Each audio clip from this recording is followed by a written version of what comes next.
どうもこんにちは、こんばんは、タムです。今回はリベレーションピークの立ち回り解説をしていきたいと思います。前回と同じように最初は攻め、後半は守りとなっています。では早速始めていきましょう。まず最初に行くのはこの右上の丘で、その先に見える小さな丘上にいる敵たちを撃ち殺していくのが最初の部分になります。ここからの車線はかなり余裕があるので、ゆっくり狙いながら敵を殺していく方がたくさんキルを取れると思います。このセクターで基本気をつけたいのは右上の丘にいるスナイパーたちで、基本目の前の岩たちを使いながら車線を切っていきましょう。これはゲームの基本なんですが、敵を撃つ時に常に自分がどこから撃たれそうか意識しながら戦うと、自然と車線を切りながら戦うことができるようになると思います。今は左側に戦いつつ正面の車線を切っていて、今は右側を確認しながら左側の車線を切ったりしています。このようにいちいち考えながらやっているわけではないですが、車線を切るというイメージはしっかりと頭の中に入れながら戦っています。この試合は正直早く終わりすぎていて、全てのポジションを紹介できていないので、他の試合から引っ張ってきたクリップなどを使いながら紹介していきたいと思います。このクリップは先ほどのポジションから少し前に上がった高台からの映像なのですが、配信からのクリップなので少し自分がうるさいです。そうすると都合がいい敵がワンチャカと湧いてくるんですよ。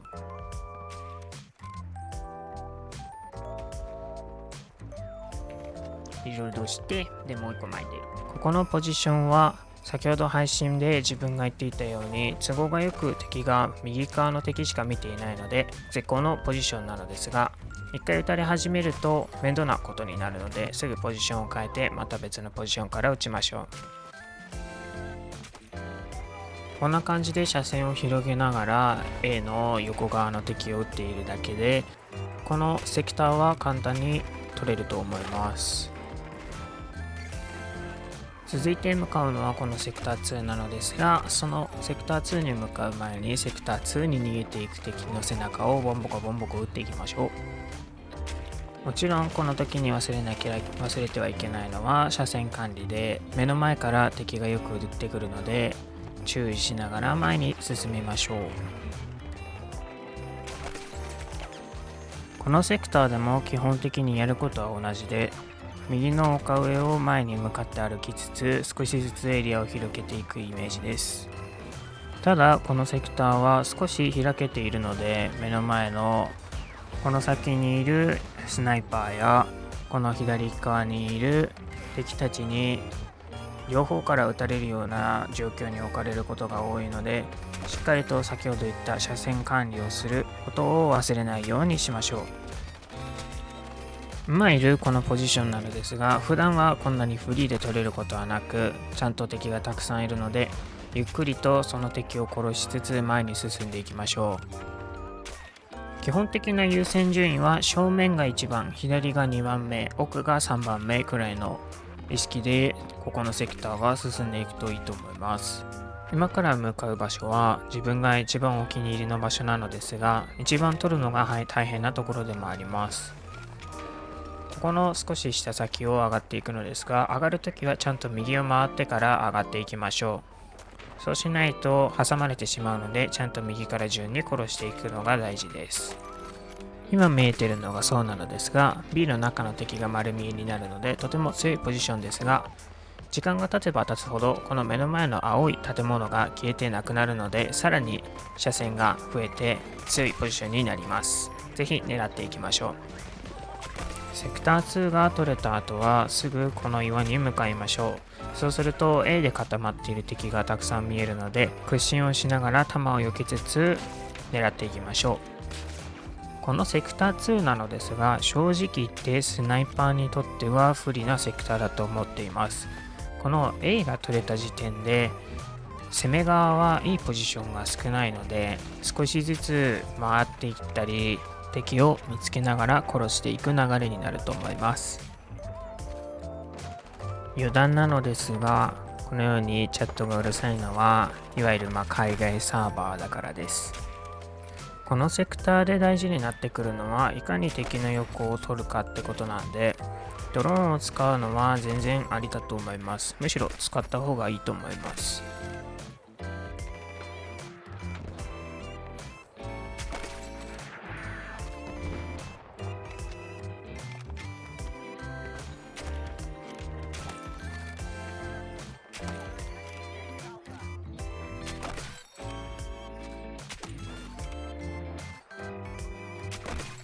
はい、すいません。クリップが長くなりました。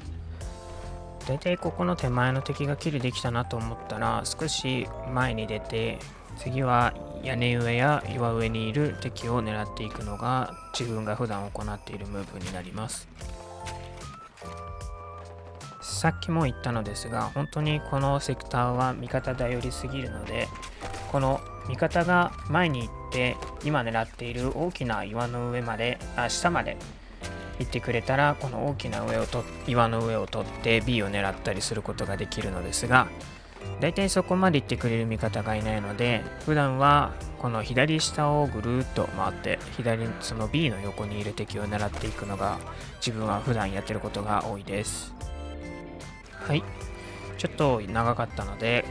普段自分が行っている左回りのところまで飛ばしました。だいたいここら辺に敵が固まっているので、ゆっくり味方と一緒に上がりながら上がっていくと死ぬことは少ないと思います。ここに上がっていく時に注意したいのは、右上の岩上や建物の中、そしてその先にいる敵一つ一つを警戒しながらゆっくり上がっていくのが大事だと思います。さっきも言ったんですが、この試合は本当に早すぎてすぐこのセクターが取れてしまいました。次のセクターはもう一つしかポジションはありません。ここから目の前の岩を登っていくのがいつも使っているルートなんですが、こうやって上がって左側に上がっていって、そうするとこの岩に出ることができるので、この岩からもう下にいる人をずっと打ち続けるのがこのセクターでやることです。ただこのセクターで注意したいことが2つあって、ピークし続けているとやっぱり狙ってくる人が出てくるので、狙ってくる人が出てきたらこのようにしゃがみを入れたピークをしていきましょう。そうすることによって死ぬ確率がガクンと減ります。もう一つ気をつけたいのは、一番右上の山の上から狙ってくるスナイパーがたまにいるので、そのスナイパーにも注意しながら戦っていきましょう。はい、セクターが取れそうなところまでスキップしました。すると上から狙われるのがどんな感じかっていうのもちょっと見せようと思います。こんな感じで目の前にちょっとした遮蔽があるので、それを使いながら上の人と戦っていきましょう。結構こっちを見ていることが少ないので、その右の先にいる敵もちゃっかりと狙います。このセクター4が取れた後は残党狩りをしつつ、その山頂にいる敵、つまりスナイパーたちをですね、狩る一番の機会になると思います。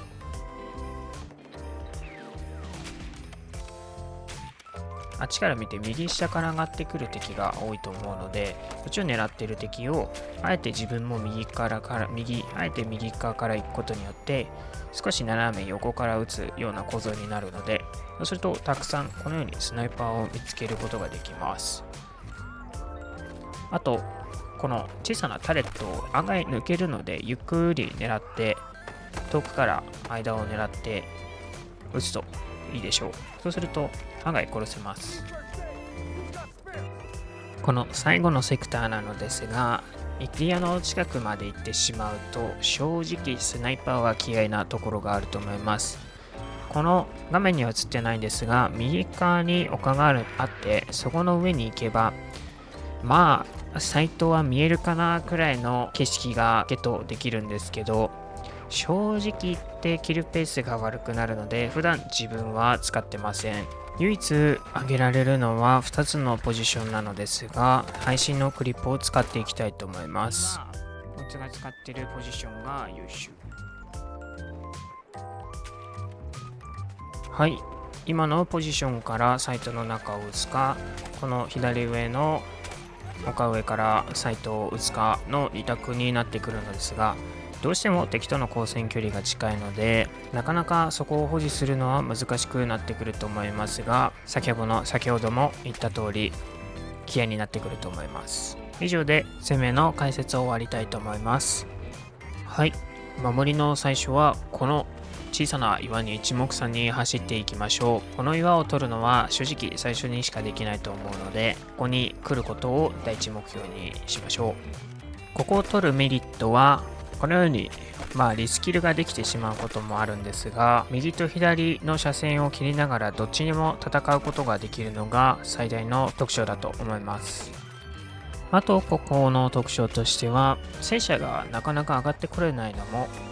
特徴の一つだと思いますし、ここの人をキルするためにはスナイパーで返すぐらいしか方法がないのがもう一つの理由ですね。これも配信からのクリップなんですけど、このポジションは先ほどのポジションが奪われてしまった、もしくは行けなくなってしまった時に使うことがほとんどです。このように左上から撃たれることが多いのと、右からの車線も切りづらかったりするので、おすすめ度は先ほどのポジションより少ないですが、使わないに越したことはないです。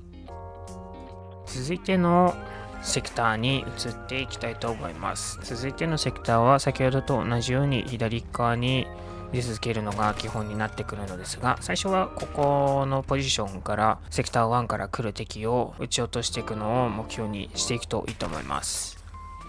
ただ敵が近づいてくるとやっ